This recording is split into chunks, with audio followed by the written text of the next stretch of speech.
Para quem atua na área contábil, entender como uma organização funciona por dentro é sério, como ter um mapa do tesouro em mãos. A gente vai desvendar juntos esse manual, essa planta baixa de qualquer negócio, que é um conhecimento simplesmente essencial para o sucesso profissional. Bom, vamos mergulhar nisso?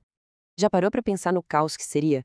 Impostos atrasados, multas chegando, decisões sendo tomadas totalmente no escuro, seria um desastre anunciado. É exatamente por isso que o técnico em contabilidade é uma peça tão fundamental, sabe?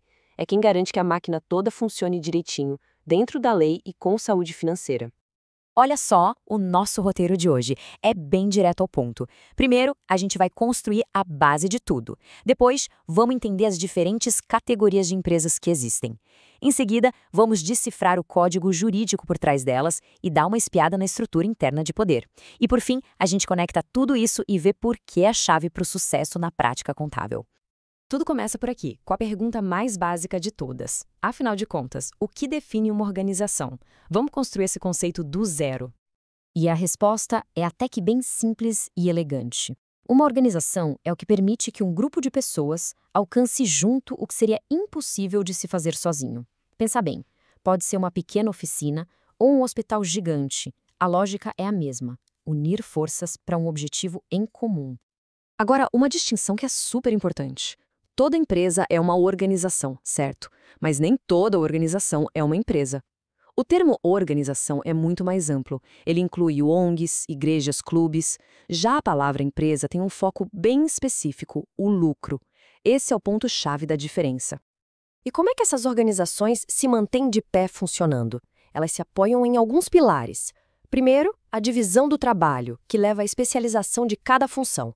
Depois se cria uma hierarquia de autoridade, para que a cadeia de comando seja bem clara. E, por fim, se define a amplitude administrativa, que é basicamente o número de pessoas que um gestor consegue liderar bem. Essa é a receita básica para ter ordem e produtividade. Certo? Agora que a gente já tem a base, vamos ver como esse manual se divide em diferentes camadas. Classificar uma empresa é como usar lentes diferentes para conseguir entender a identidade dela. A primeira lente é a atividade. O que a empresa faz? Ela vende coisas? É comércio, tipo uma loja de sapatos? Ela fabrica coisas? É indústria? Ou ela oferece um serviço, como um escritório de contabilidade? Aí é prestação de serviços. Simples assim, né? A segunda lente é o tamanho, que aqui no Brasil é medido pelo faturamento anual.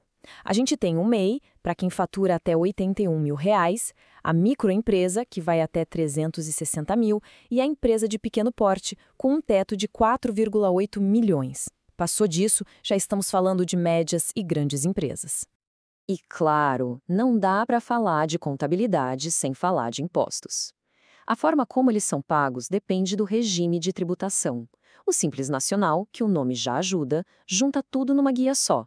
O lucro presumido, como o nome também já diz, parte de uma estimativa. E o lucro real, bom, esse é na ponta do lápis. Calcula o imposto sobre o lucro que a empresa de fato teve. Agora, se a gente der um passo para trás e olhar o quadro geral, a gente vê que a sociedade se divide em 3 grandes setores. O primeiro é o Estado, o governo. O segundo é o mercado, onde estão as empresas privadas que buscam lucro. E o terceiro setor é formado pelas ONGs, que atuam em causas sociais, mas sem fins lucrativos. Vamos agora para o DNA, para a identidade legal de uma empresa. É aqui que a gente define as regras do jogo, as responsabilidades e, basicamente, a existência formal do negócio. E essa identidade toda começa com um documento, o contrato social. Ele é literalmente a certidão de nascimento da empresa. É nesse documento que está escrito quem são os sócios, qual o capital, quais são as regras. Sem ele, a empresa simplesmente não existe do ponto de vista legal.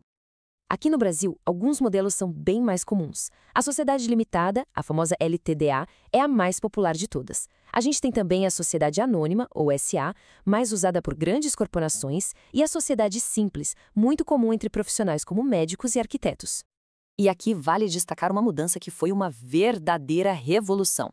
Antes, para ter uma sociedade limitada, você precisava ter sócios, óbvio. Mas isso mudou. Agora existe a SLU, a Sociedade Limitada Unipessoal. O mais interessante disso é o impacto prático. A Lei da Liberdade Econômica permitiu que uma única pessoa possa constituir uma LTDA. Isso protege o patrimônio pessoal do empreendedor e derrubou uma das maiores barreiras que impediu a formalização de milhares de negócios individuais. Foi um verdadeiro divisor de águas. Ok, já vimos o lado de fora, a parte legal. Agora, vamos abrir o capô e ver como as peças se encaixam lá dentro. Como é que o poder e as tarefas são distribuídos? A ferramenta para a gente visualizar isso é o organograma. Ele é um mapa da hierarquia, um desenho que mostra quem responde para quem, quais são os departamentos e como a empresa está organizada por dentro. É a forma mais clara de entender a cadeia de comando. E essa hierarquia geralmente se divide em 3 níveis. Lá no topo está o nível estratégico, onde a diretoria define o rumo da empresa. No meio, o nível tático, que é o dos gerentes, que transformam a estratégia em planos de ação. E na base, o nível operacional, a galera que executa as tarefas do dia a dia. E onde é que o técnico em contabilidade costuma se encaixar nesse mapa todo? Principalmente em 2 áreas funcionais, que são o coração financeiro e humano da organização, o departamento financeiro e o de recursos humanos. Chegamos na parte final, o momento em que tudo se conecta. Por que conhecer todo esse manual, toda essa estrutura é tão crucial assim para quem trabalha com contabilidade? Porque o trabalho contábil se apoia em 2 conceitos-chave: eficácia e eficiência. E para um contador, entender a estrutura da empresa é o que permite atuar com os 2. Garantir que os impostos sejam pagos corretamente, isso é eficácia. E fazer isso da forma mais econômica possível, dentro da lei, isso é eficiência. Então, o ponto central é este: entender a atividade, o porte, a natureza jurídica e a hierarquia não é só teoria, sabe? É a chave mestra que permite ao profissional contábil tomar as melhores decisões, escolher o regime tributário certo e prestar um serviço que realmente agrega valor para o negócio. E, para terminar, ficou uma reflexão. A gente viu como as estruturas evoluem, como a lei da SLU mudou o cenário recentemente. Isso nos leva a perguntar o que vem a seguir. Em um mundo cada vez mais digital, mais flexível, qual será a próxima grande revolução na forma como a gente organiza o trabalho? A resposta ainda está sendo escrita.